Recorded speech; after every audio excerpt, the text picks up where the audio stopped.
All right, guys, I'm making the brackets right now to hold these suckers onto the roof. So I'm going to show you exactly what I got. I got these T-bolts. I got this whole kit off Amazon. I'll link it in the description. Comes with a whole bunch of rubber washers, and I got more rubber washers as well. And I'm going to show you the, let me sit here, the bracketry system that I got, which is what they recommended on the Porsche forums. You cut the top off and you drill another hole, etc. I'll show you the one that I have, but I just wanted to show you the basis of what I'm doing here. All right, so this is what it looks like in the channel. You got the T-bolts down there with a washer in it, and then a rubber washer on the outside. And this should just be fantastic. It goes on like so, like bingo bango. Let's try this out. All right, so there it is, but I'm gonna add a washer, I think, just underneath the bracket, just to give it more spread out force. But man, she's solid. All right, guys, proof of concept.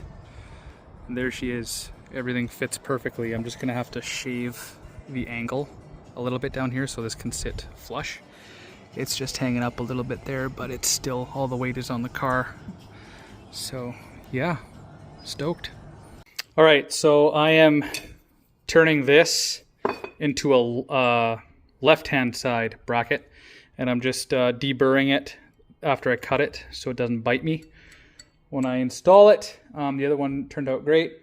That's the other one that's going to go on the front, and I'm actually going to place them on the roof with the bracket and then mark them to drill them. The one that's currently on the Porsche, it fits well, but I'm going to have to drill it down more to make the hole elongated so it sits nicer on the Porsche. Right now it would be fine, but I'm a perfectionist, so I'm going to go ahead and drill out the holes on the bottom to be bigger, these guys, and then paint this one as well. All right, so the second one is on, and I actually drilled it on the car, and it didn't really make a difference. I think the weight of the rack has to be here, and then it'll tighten nice. And I almost dinged my paint. Thankfully I didn't. But there's the second one. All right, I'm gonna show you guys how I'm building the hardware. So there's the T-bolts in there with the rubber washers, and we're gonna put a rubber washer on top, like that. And then a metal washer that comes with the T-bolt kit to disperse the clamping force. And then like so. And then rubber washer.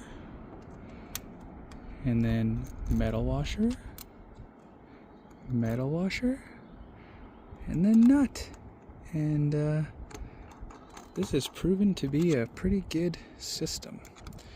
It is quite solid. I can grab on to that mount there and shake the whole vehicle. But again, once the whole rack is on, it'll be more sturdy, even more so than it is now. So I'm going to go ahead and do the other one on the front and then tighten these guys down. So the bolts do not like threading into these blocks. They did paint the threads inside, so I have to go in ever so much with the bolt and loosen up all the paint without cross-threading it and then blow it all out. So that's what I've been doing, and I successfully was able to do that with that one. But they're all the same story, so just be careful. All right, thanks to the father-in-law, she's on there. And it wasn't terrible. You have to put those blocks on first and fasten them to your bracket system, and then you slide this roof rack system on. But it looks so good. I'm super happy. My son Dax is gonna be just ecstatic. He was waiting for this. So there it is, everybody. Hope you enjoyed.